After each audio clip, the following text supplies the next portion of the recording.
کلمات کے بعد عزیز دوستو، بزرگوں اور بھائیوں، حضرت سیدنا ابراہیم خلیل اللہ اعلیٰ نبی نام علیہ الصلاۃ والسلام کا تذکرہ قرآن مجید نے کئی جگہوں پہ بیان فرمایا ہے۔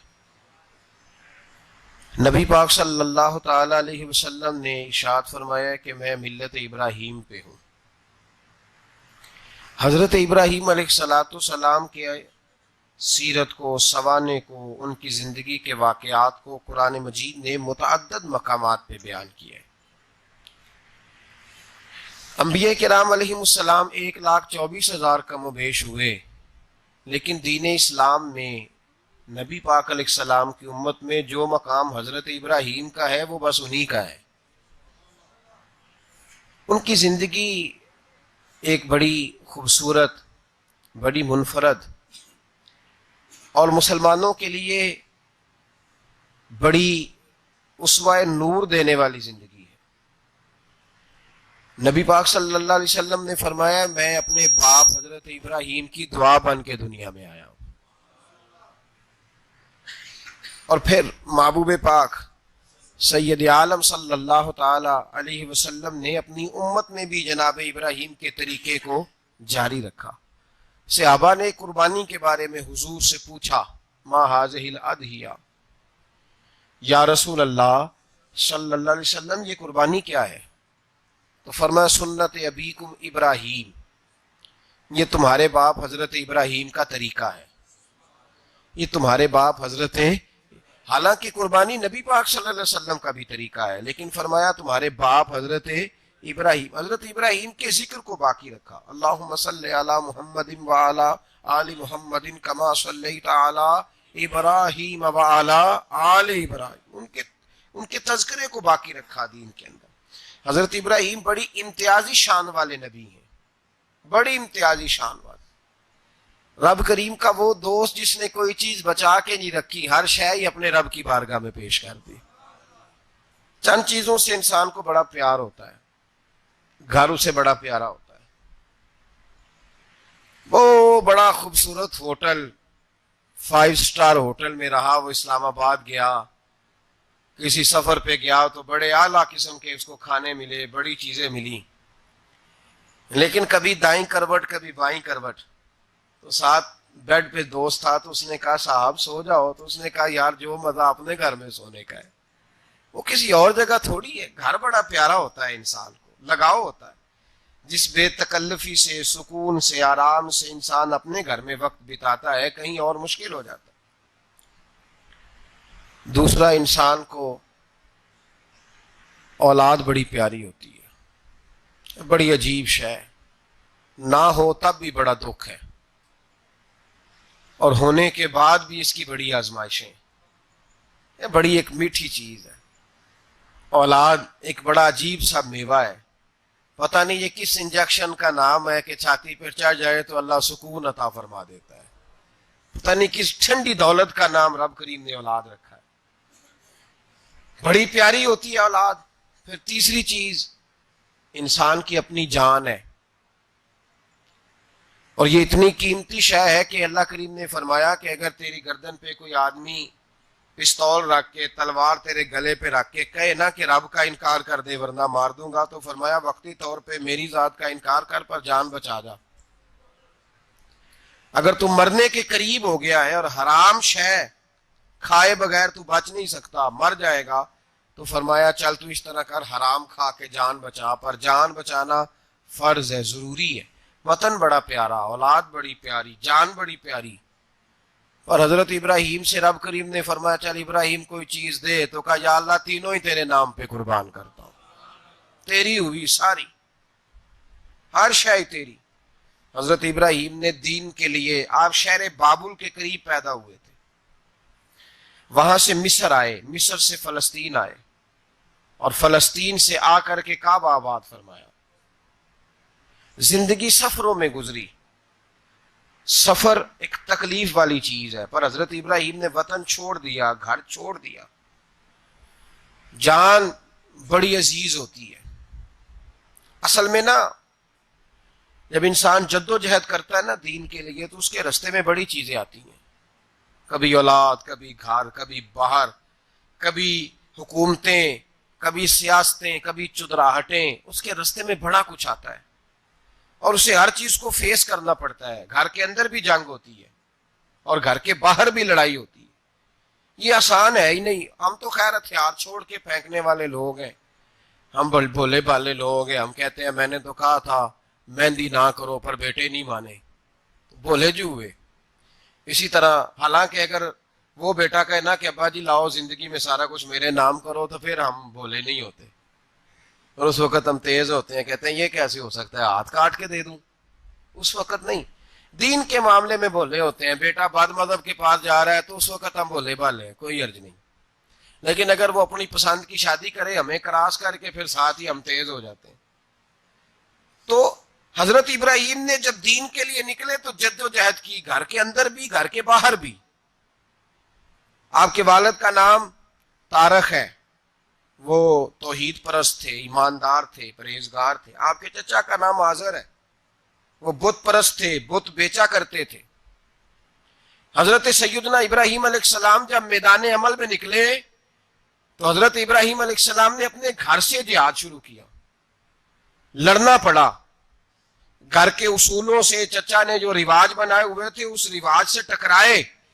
فرمایا میں اپنے گھر کے اندر یہ بت پرستی نہیں ہونے دیں گا. چچا کو ایک دفعہ نہیں بار بار 100 دفعہ سمجھایا.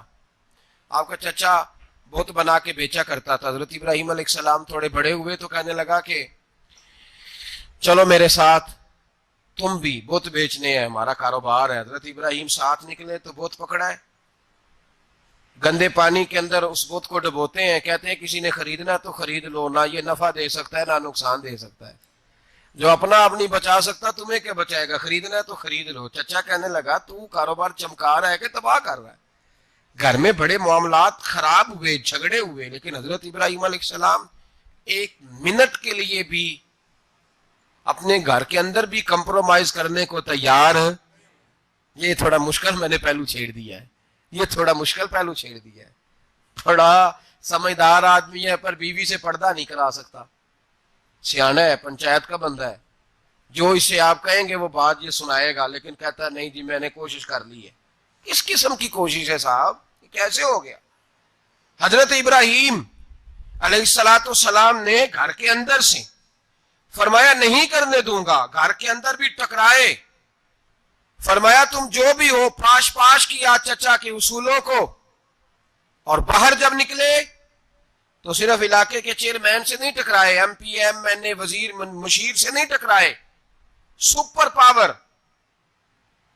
نمرود دنیا کا واحد حکمران تھا اس وقت، دوسرا کوئی حکمران ہی نہیں تھا. اکیلے حکمران سے جا کر ٹکرائے. کوئی ساتھ فوج نہیں تھی، کوئی ساتھ ان کے طاقت بظاہر دنیا داری کی کوئی نہیں تھی، پر حضرت ابراہیم جا کے ٹکرائے. اور میرے رسول پاک صلی اللہ علیہ وسلم نے سند بیان کی. فرمایا افضل الجہاد کلمت الحق عند سلطان الجابر. فرمایا سب سے افضل جہاد یہ ہے کہ تو ظالم بادشاہ کے سامنے کھڑے ہو کے حق بات بیان کر دے. یہ سب سے بڑا جہاد ہے. یہ سب سے افضل الجہاد ہے کلمت الحق عند سلطان الجابر، سب سے بڑا جہاد. حضرت ابراہیم کھڑے ہو گئے، سپر پاور سے ٹکرائے. یہاں ہم لوگ حکمتوں کا شکار ہیں، دیکھیں گے، کریں گے، سوچیں گے. اور مولوی صاحب کو ویسے کہتے ہیں آپ پرہیز کریں سیاسی باتوں سے. بھئی اللہ کے ہر نبی نے جا کے وقت کے ظالم حکمران کو لتاڑا ہے، للکارا ہے. یہ تو مشن انبیاء ہے. حضرت سیدنا ابراہیم علیہ السلام نے اس کو جا کے کہا کہ تو جھوٹ بولتا ہے، تو جھوٹا ہے، تو خدائی کا دعویٰ کرتا ہے، تو بہت بڑا ظالم ہے. اور قرآن مجید نے اس ساری بات کو بیان فرمایا. حضرت ابراہیم علیہ السلام سے کہنے لگا میں رب ہوں. تو آپ نے فرمایا میرا رب تو وہ ہے جو زندہ کرتا اور مارتا ہے. تو پھر آپ حق بات بیان کریں گے تو اللہ مارے گا کہ بندہ مارے گا؟ کچھ بھی نہیں ہوتا، کیونکہ زندگی موت کس کے ہاتھ میں ہے؟ اللہ کے ہاتھ میں. زندگی موت اللہ، کچھ بھی نہیں ہوتا. انسان صحیح سمت کا تعین کرے اور صحیح چلے. حضرت علی شیر خدا سے کسی نے کہا تھا کہ آپ کے بڑی دشمنی ہے، کوئی محافظ رکھ لیں. آپ فرمانے لگے موت خود بہت بڑی محافظ ہے، وقت سے پہلے آتی ہی نہیں. بڑی محافظ ہے وقت سے پہلے. علامہ نورانی رحمۃ اللہ تعالی علیہ کراچی جیسے شہر میں رہا کرتے تھے.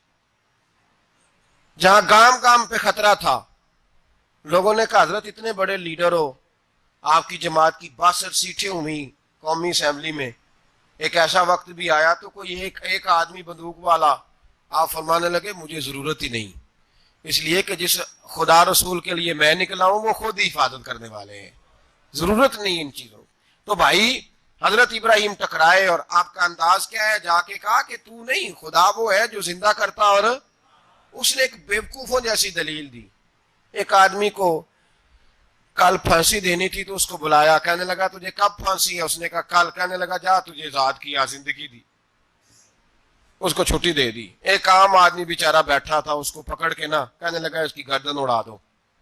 کہنے لگا دیکھ لو میں بھی زندہ کرتا اور مارتا ہوں، وہ جو کل مرنے والا تھا میں نے زندہ کر دیا ہے، اور جس کو پتہ ہی نہیں تھا کہ میں نے مرنا ہے اسے پکڑ کے میں نے مار دیا ہے۔ یہ بیوقوفوں جیسی دلیل ہے۔ حضرت سیدنا ابراہیم علیہ السلام چاہتے تو اسی وقت دلیل توڑ دیتے کہ تو کیا بیوقوفوں جیسی بات کر رہا ہے، اگر تو زندگی دیتا ہے تو مرے ہوئے میں جان ڈال کے دے جس کو تو نے مارا ہے۔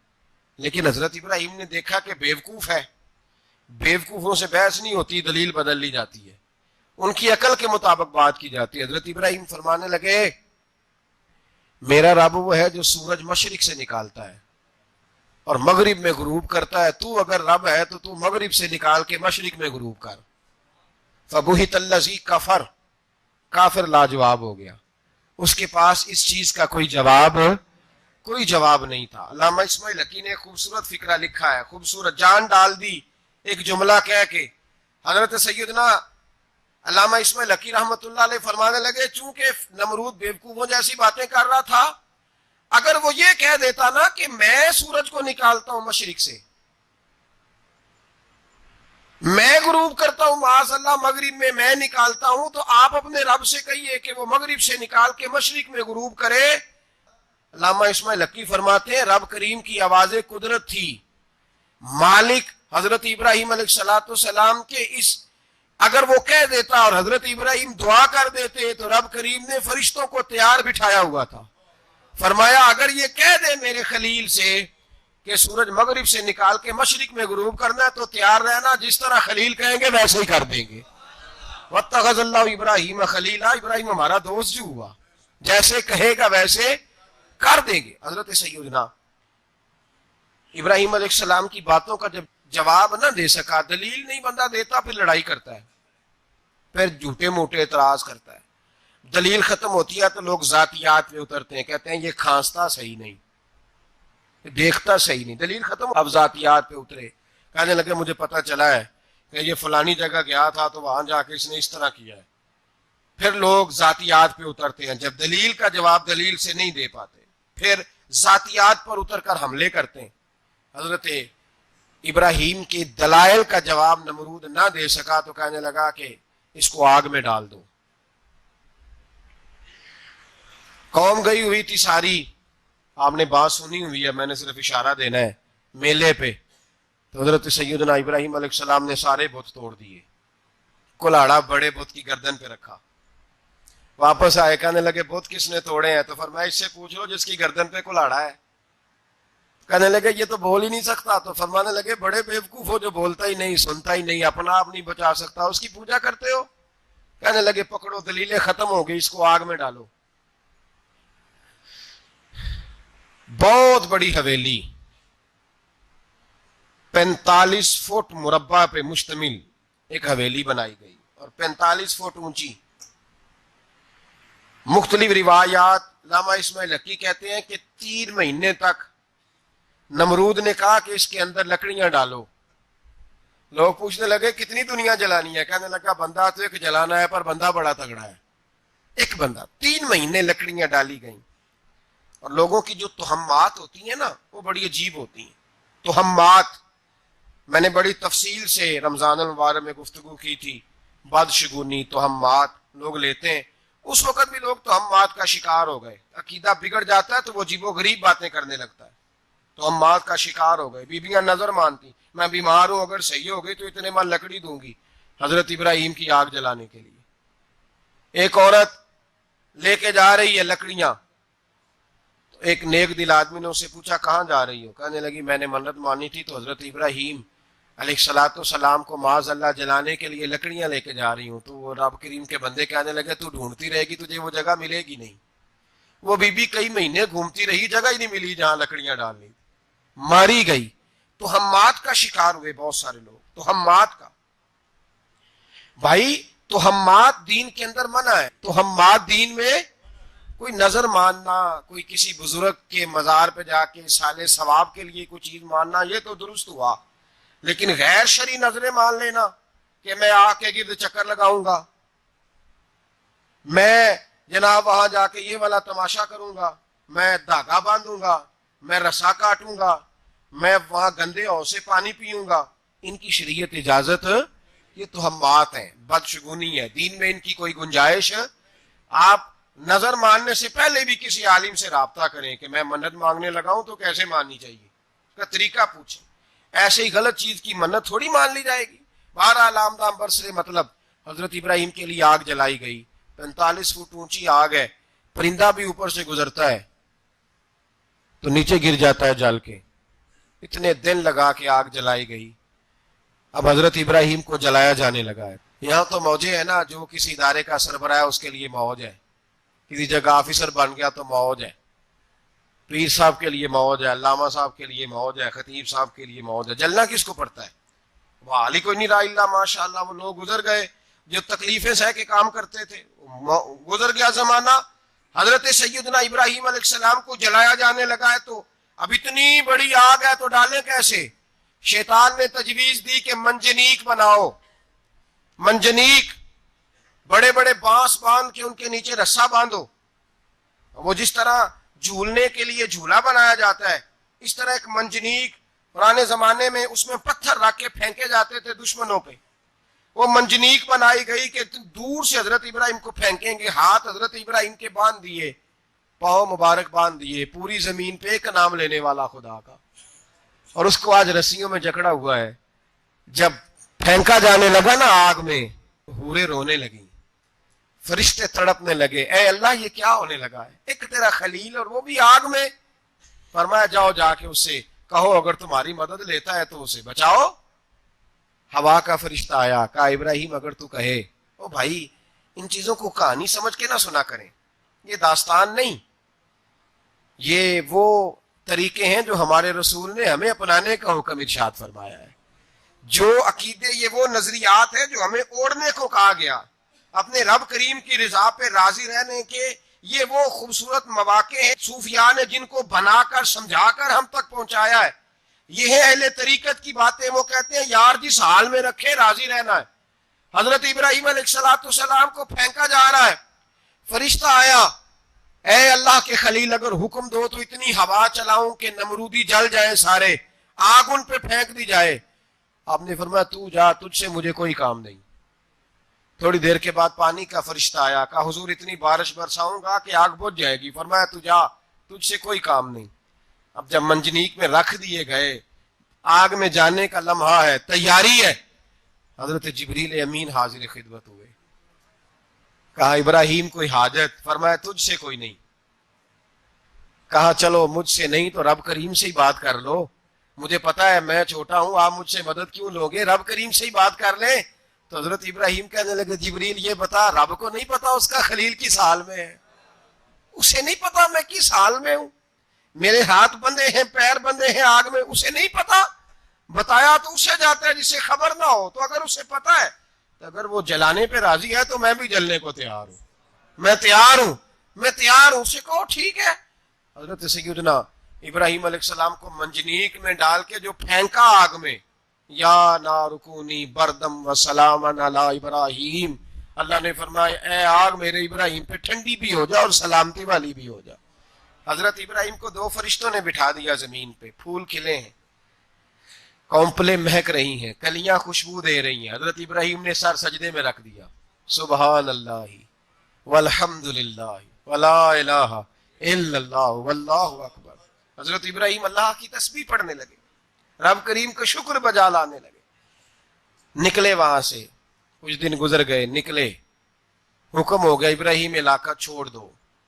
حضرت ابراہیم علیہ السلام وہاں سے نکل کے مصر آئے، چچا کے پاس ٹھہرے۔ انہوں نے اپنی بیٹی جناب سارہ کا نکاح کر دیا. کچھ آگے بڑھے تو ایک ظالم بادشاہ سے ٹکرائے. اس نے ایک شہزادی ایک بادشاہ کی بیٹی قید کی ہوئی تھی, جناب ہاجرہ نام تھا. ان کو قید سے چھڑا کے ساتھ لائے. حضرت لوط علیہ السلام بھی ساتھ. یہ 4 لوگوں کا قافلہ چلا. فلسطین میں جا کے پڑاؤ ڈالا, گھر بار چھوڑا, تبلیغ شروع ہوئی. حضرت ابراہیم کے گھر میں 2 خواتین ہیں, ایک آپ کی بیوی ہیں, ایک حضرت ہاجرہ ہے. اولاد کوئی نہیں. بڑا میوہ میٹھا. گھر وہی آباد ہوتا ہے جس میں بچے روتے ہیں. گھر ہوتا ہی وہ ہے جس میں بچوں کی چنچناہٹ ہوتی ہے, بھن بھناہٹ ہوتی ہے.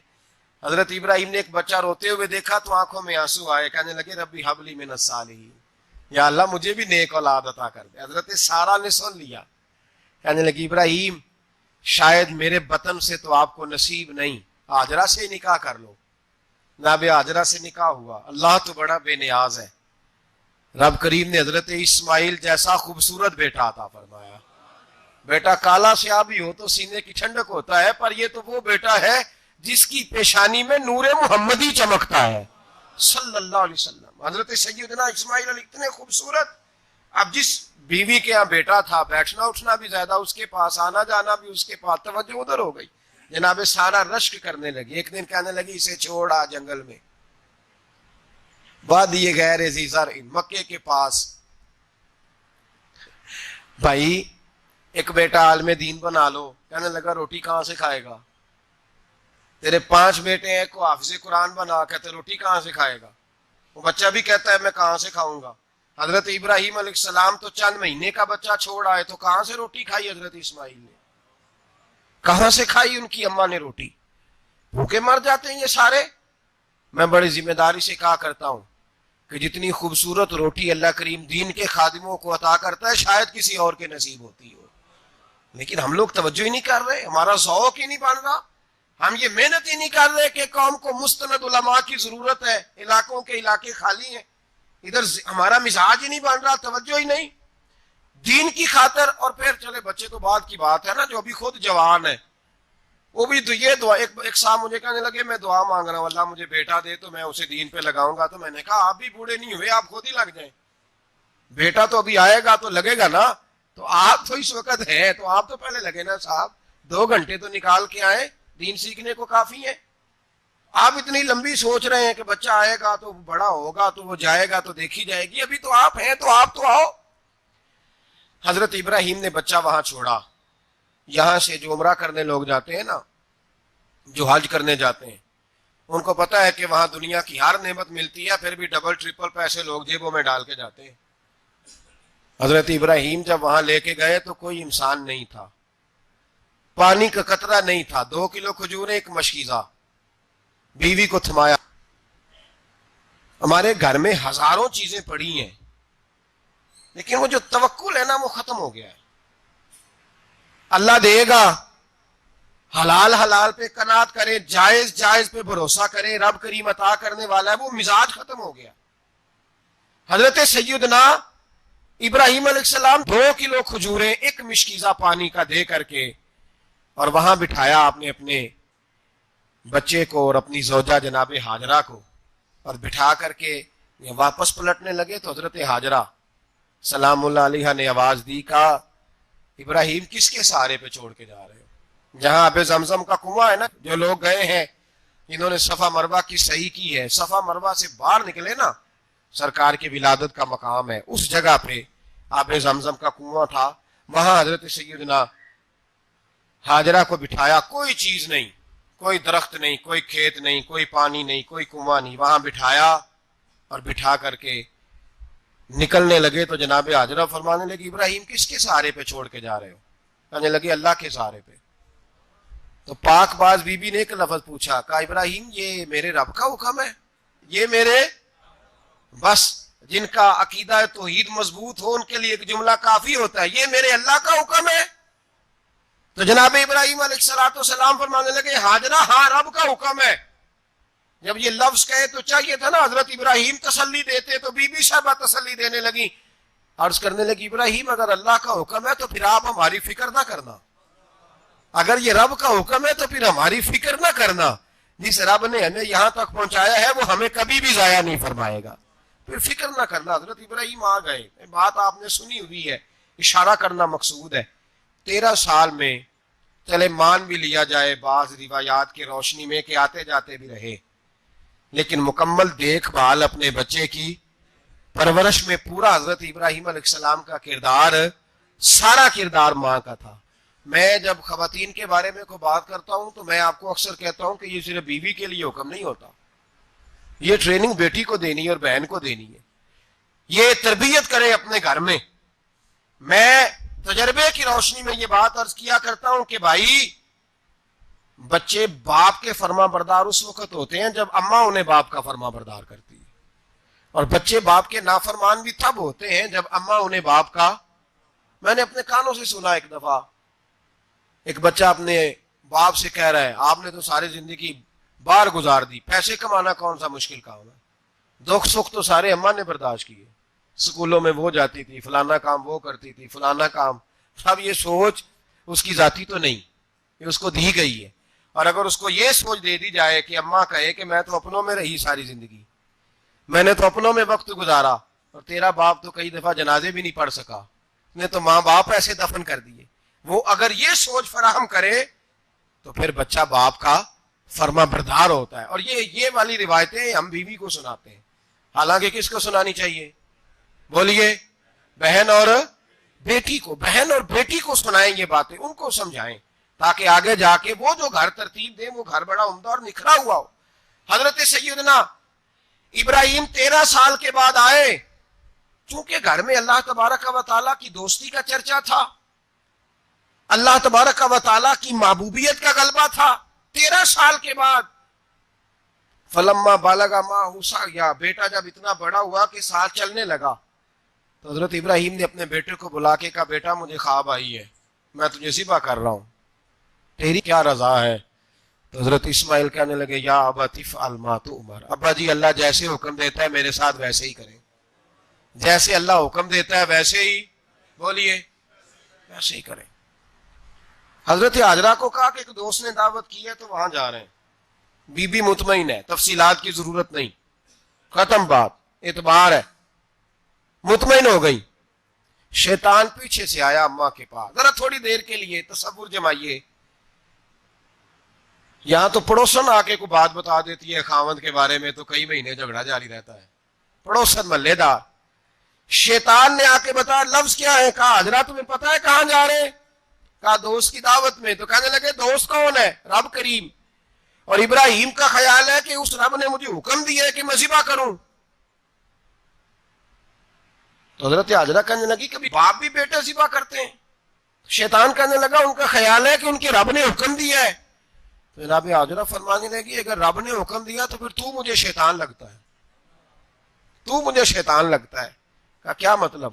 فرمانے لگی اگر رب کریم کا حکم ہے تو میرے پاس ایک اسماعیل ہے, اگر 1000 بھی ہوتے میں سارے اللہ کے راستے میں پیش کر دے دیتی. مالک کا ہی تو ہے سارا کچھ, اسی کا ہے, اس میں لیت اللہ کی کیا گنجائش. حضرت سیدنا ابراہیم علیہ السلام نے بیٹے کے حلق پہ چھری رکھ بھی دی اور چھری چلا بھی دی, رکھ بھی دی, اور وہ تو اللہ کریم نے فرمایا یا ابراہیم قد صدقت الرؤیا, ابراہیم تو نے خواب سچا کر دکھایا, وہ قیامت تک تیرا نام رہے گا.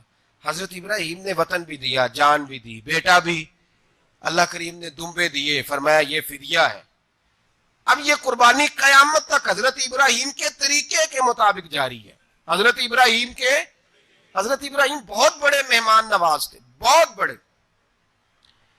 آپ جب مصر میں قیام تھا تو بڑے بڑے لمبے چوڑے لنگر پکتے تھے, لوگ آیا جایا کرتے تھے, بڑا تفصیل کے ساتھ کھانا ہوتا تھا.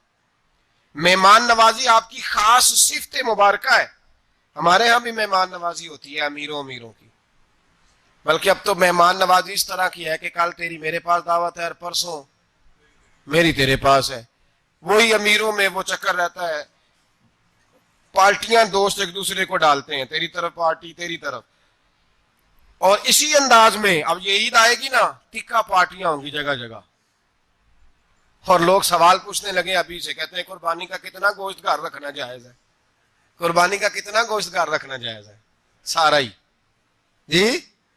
اس لیے فریزر لے لے, فریج سے نہیں کام چلے گا. سارا ہی جہاز گھر رکھنا سارا ہی جائز ہے، رکھ لیں۔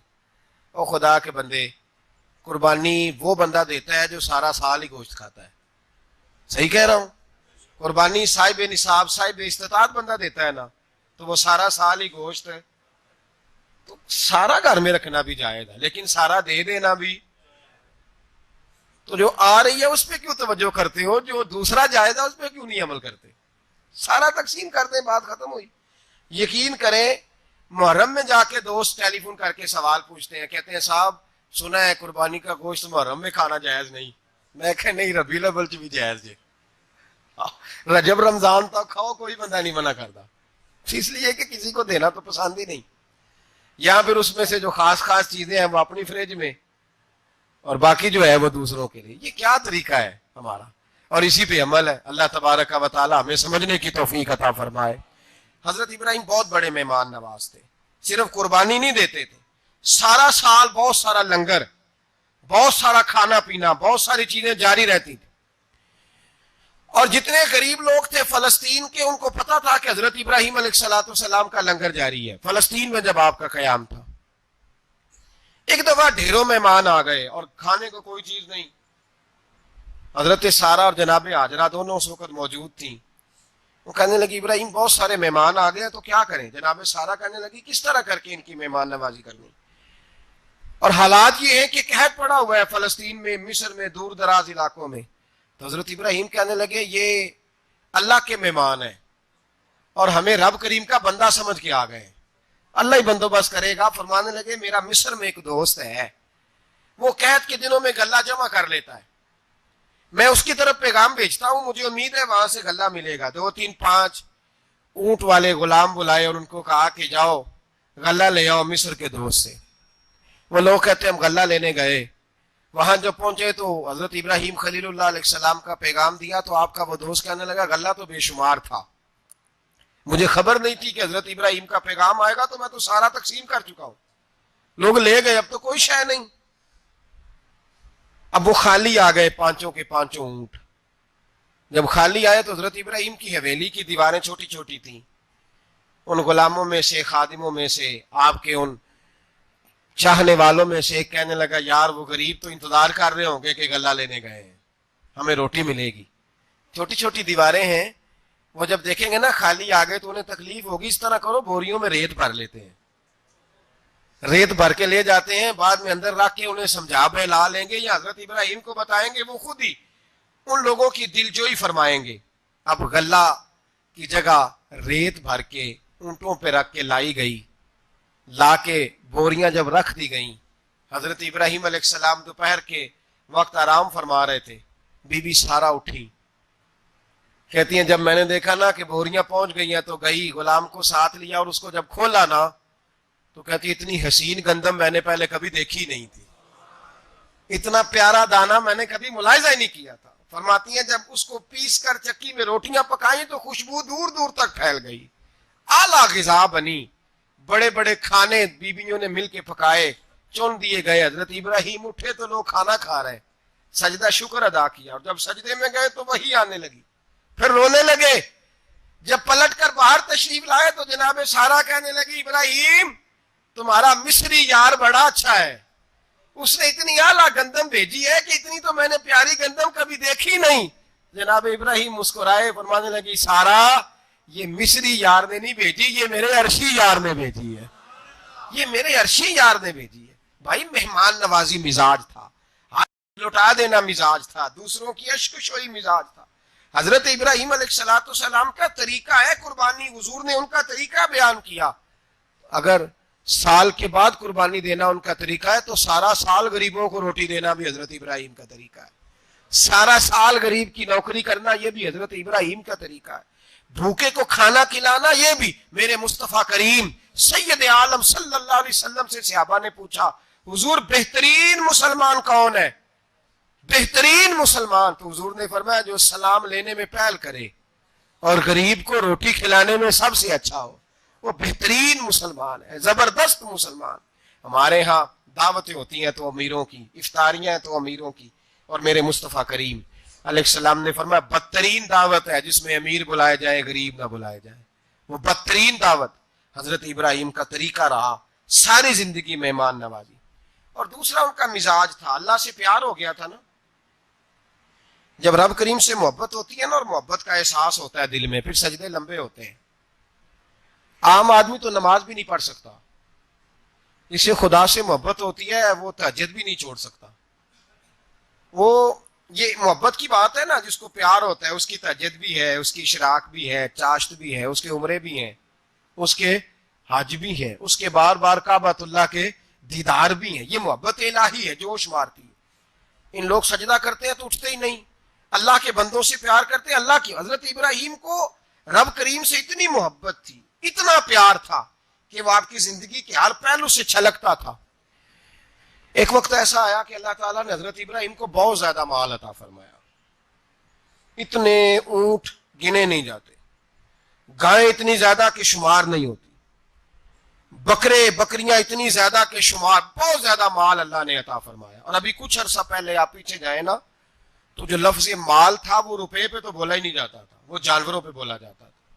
بہت زیادہ مال اللہ نے دیا, بکریاں, گائیں, اونٹ, بیل, بڑا کچھ.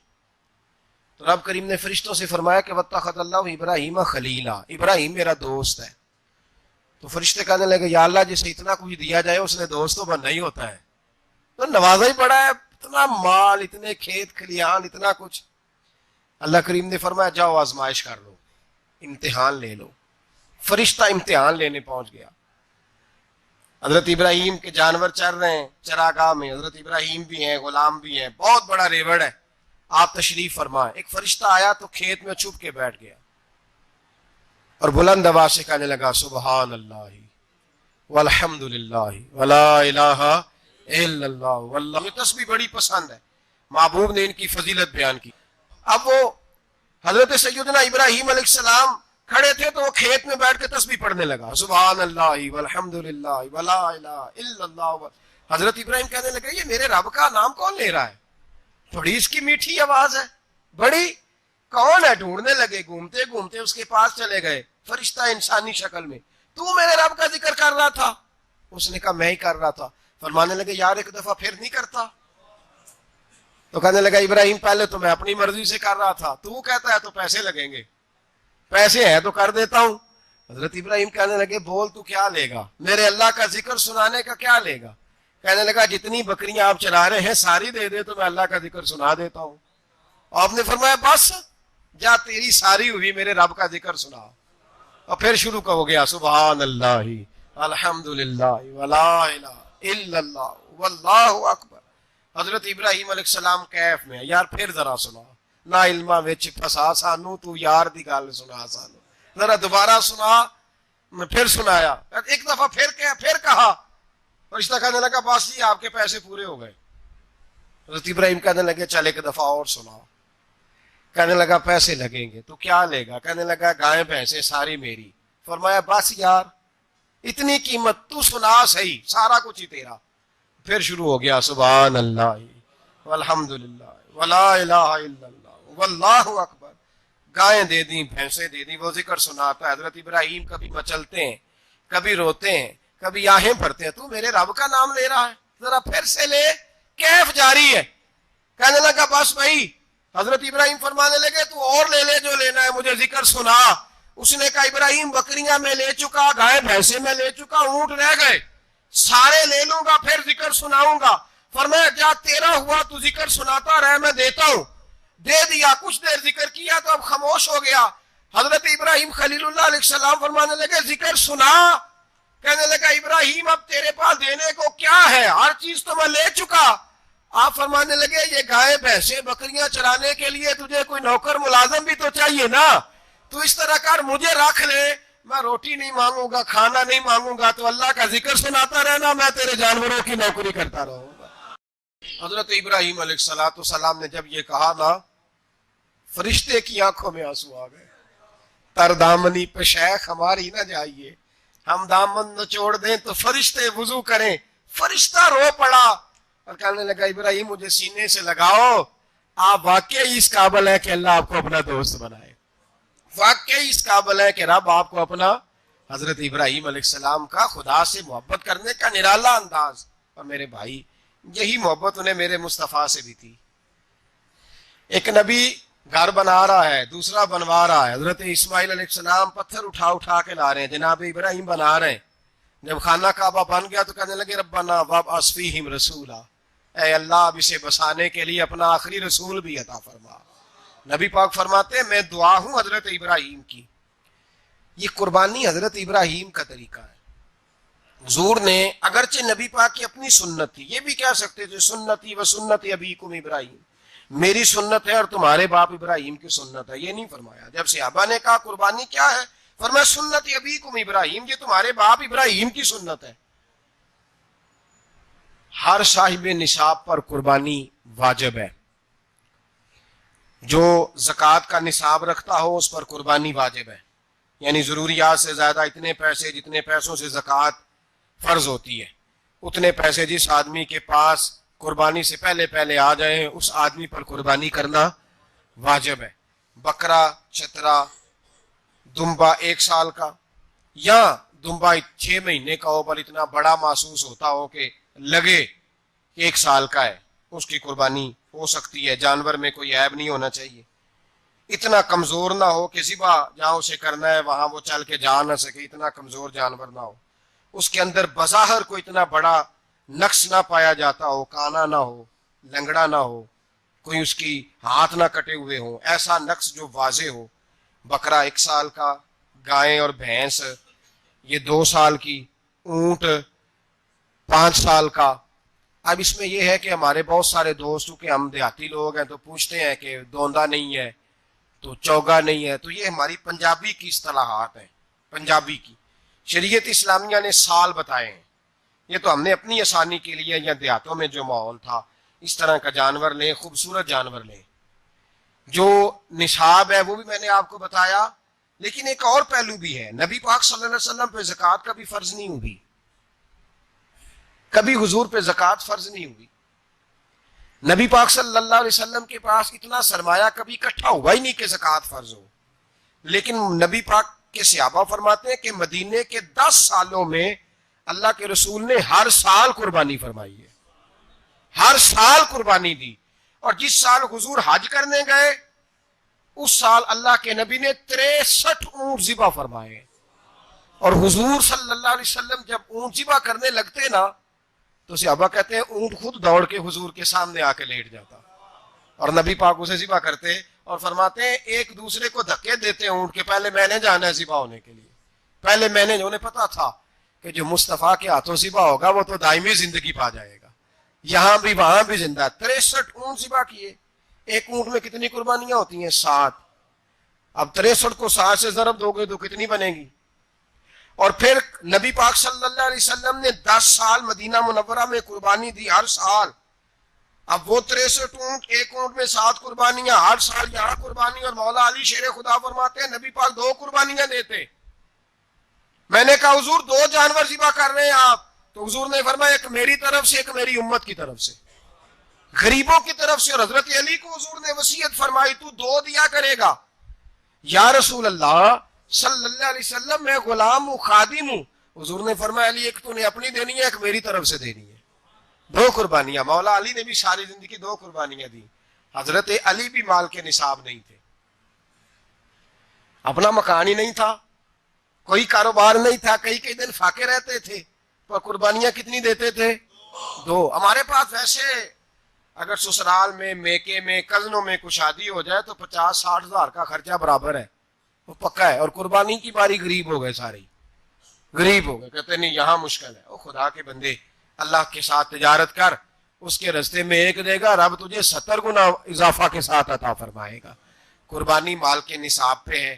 کوشش کیا کریں کہ اللہ کے رستے میں جب دینا ہو پھر لیت العلہ سے بچیں، خوبصورت جانور لائیں. جن کو اللہ نے توفیق دی ہے ان کے لیے نصیحت ہے، جن کو اللہ نے توفیق دی. میں نے اپنے حضرت صاحب کو دیکھا ہے، وہ کہتے تھے کئی جانور اللہ نے بڑا نوازا ہے، کہتے ایک میرا ہے، ایک میرے ماں کا، ایک میرے باپ کا ہے، ایک میرے فلاں استاد صاحب کا، ایک میرے پیر صاحب کا ہے. یہ جانور غوث اعظم جیلانی کا نام کا دے رہا ہوں. اور پھر ایک بڑا خوبصورت جانور بندھا ہوتا اور حضرت خود ان کو چارہ ڈال رہے ہوتے. تو حضور یہ کیا ہے؟ فرمانے لگے یہ میں رسول اللہ کے نام پہ قربان کروں گا، یہ نبی پاک کے نام پر قربان کیا جائے گا. جن کو اللہ نے حیثیت دی ہے، وہ کوشش کریں اپنے محبوب کی طرف سے بھی قربانی کریں، نبی پاک کے نام کی قربانی دے، خوبصورت سا جانور پیارا، پھر اس کی خدمت ہو، پھر اس کی قربانی دی جائے، اور نبی پاک کے نام پر قربانی دی جائے۔ حضور نے خود وصیت فرمائی حضرت ابو بکر صدیق کو، قربانی بڑا حسین عمل ہے، اور میرے نبی پاک صلی اللہ علیہ وسلم نے ناراضگی بھی فرمائی، ذرا خوگر حمد سے تھوڑا سا گلا بھی سن لے۔ میرے حبیب نے فرمایا جو طاقت کے باوجود قربانی نہ کرے وہ ہماری عیدگاہ میں عید کی نماز پڑھنے نہ آئے، وہ نہ آئے۔ اور یا رسول اللہ جو کرے گا، فرمایا قربانی کے جانور کا خون کا قطرہ بعد میں زمین پہ گرے گا، اللہ اس کے سارے گناہ پہلے معاف فرما دے گا، اللہ اس کے سارے گناہوں کو بخشے گا۔